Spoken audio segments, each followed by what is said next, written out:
আমাদের সঙ্গে রয়েছে সায়েন্টিস্ট ডক্টর দেবব্রত দেব। তো উনি উজ্জ্বল কিডস ওয়ার্ল্ডের সংবর্ধনা অনুষ্ঠানে এসেছিল, সেটা ইন্ডিয়া বুক অফ রেকর্ড এবং এশিয়া বুক অফ রেকর্ডের সংবর্ধনা অনুষ্ঠান ছিল। তো আমার কোশ্চেন তার কাছে যে তার এখানে এসে কেমন লাগলো, এখানকার বাচ্চাদের ডেভেলপমেন্ট দেখে কেমন লাগলো, সেই সম্পর্কে যদি আপনি কিছু বলেন।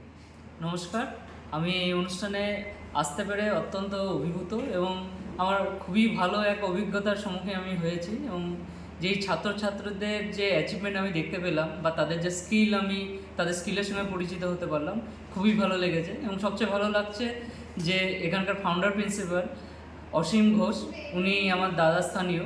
তো অসীমদা যেভাবে গোটা কর্মকাণ্ডকে এগিয়ে নিয়ে যাচ্ছে, এটা সত্যিই একটা ওনার অভিবাদন পাওয়া উচিত। আমি আন্তরিকভাবে ওনাকে শুভেচ্ছা জানাই। এবং সবচেয়ে আরও জিনিস যেটা ভালো লাগছে, আমি গবেষণা সূত্রে দেখেছি যেভাবে আর্টিফিশিয়াল ইন্টেলিজেন্স, বিশেষ করে ডেটা অ্যানালাইসিস বা মেশিন লার্নিং টেকনিক, এগুলো ব্যবহার ছাড়া এই যুগে বিজ্ঞান কেন, কলা বিভাগের অনেক কিছু এবং ইন্ডাস্ট্রি এর নানা যে অ্যাসপেক্টগুলো, সেগুলো এখন মেনটেন করা সম্ভব নয়। এবং সবচেয়ে অবাক করা ব্যাপার যে আমি ছেলেমেয়েদের মধ্যে দেখছি ওরা ইতিমধ্যে এই সমস্ত ব্যাপার অবগত।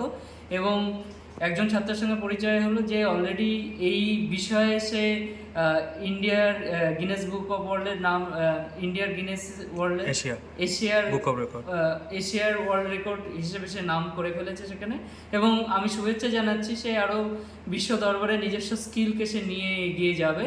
এবং আমি চাই যে এই সমস্ত যে বিশেষত ডেটা অ্যানালাইসিসের টেকনিকগুলো আরও ভালোভাবে অসীমদা এখানে ছাত্রদের শেখাবে এবং সীমিত ছাত্রছাত্রীদের মধ্যে না থেকে আরও অনেক ছাত্রছাত্রী এগিয়ে আসবে এই বিষয়ে।